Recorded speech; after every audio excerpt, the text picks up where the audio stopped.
contract workers who support the mission of the United States Citizenship and Immigration Services, and we are proud to do work that allows USCIS to keep our country safe and provide asylum for disadvantaged people around the world.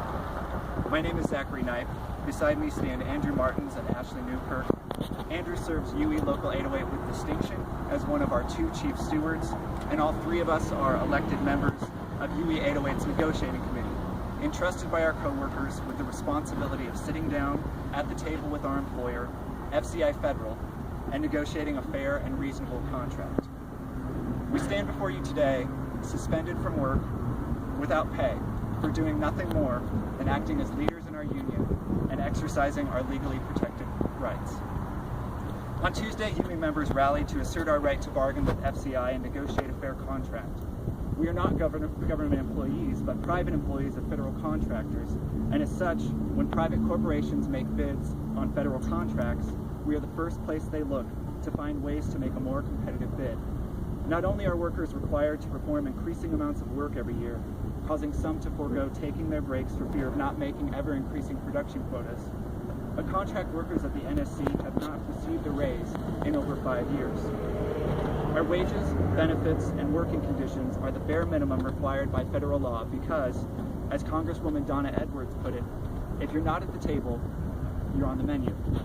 That is why we organize, to get a place at the table and secure wages, benefits, and protections that so many workers take for granted. On September 28th, FCI CEO Sharon Burt sent a memo to NSC workers stating that FCI is, quote, prepared to begin negotiations as soon as possible, end quote. Unfortunately, FCI continues to stall, and following our Tuesday rally, actually pushed our first negotiation date back from October 26th, a date that was already too late, to October 27th, and agreed to only 2 days of negotiations. This federal contractor, which boasted over $100 million annually in revenue from government contracts before its recent acquisitions with the USCIS, is unmoved by our plight and knows that negotiating the first union contract in 2 days is an impossibility. In her memo, Ms. Burtz also stated that without a union contract, the provisions we must abide by are governed by our contract with USCIS, our current company handbook, and the Service Contract Act. In spite of guarantees in FCI's handbook for basic things such as sick pay, bereavement leave, and vacation accrual, NSC workers have had all of these benefits taken away.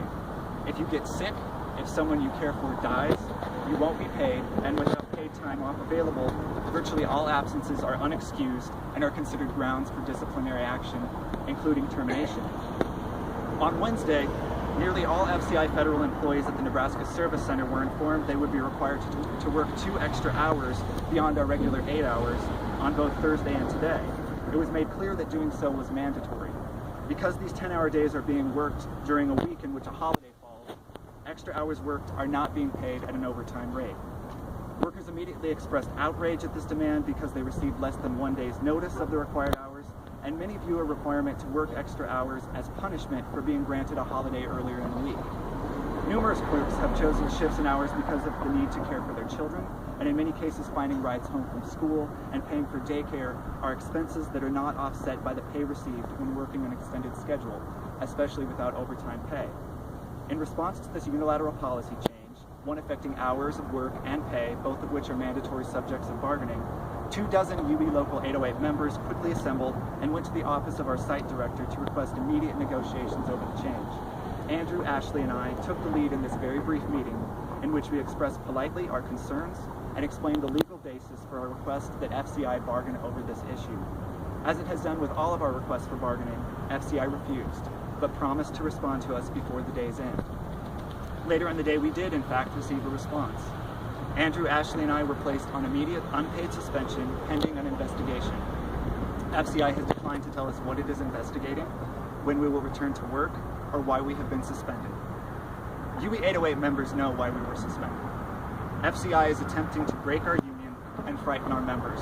In a desperate act, it flagrantly violated federal labor laws, and this action has only served to galvanize our membership. We remain committed to receiving a living wage, to securing fair benefits, and to demanding that we are treated with basic human dignity. UE 808 has filed unfair labor practice charges with the National Labor Relations Board, in response to FCI's continuing refusal to bargain and its retaliation against the three of us. Three people who are proud to fight on behalf of the hardworking people we care about at the Nebraska Service Center. We'd like to extend our gratitude to the members of the media gathered here today for taking the time to cover this important issue, and we're happy to answer any questions that you have.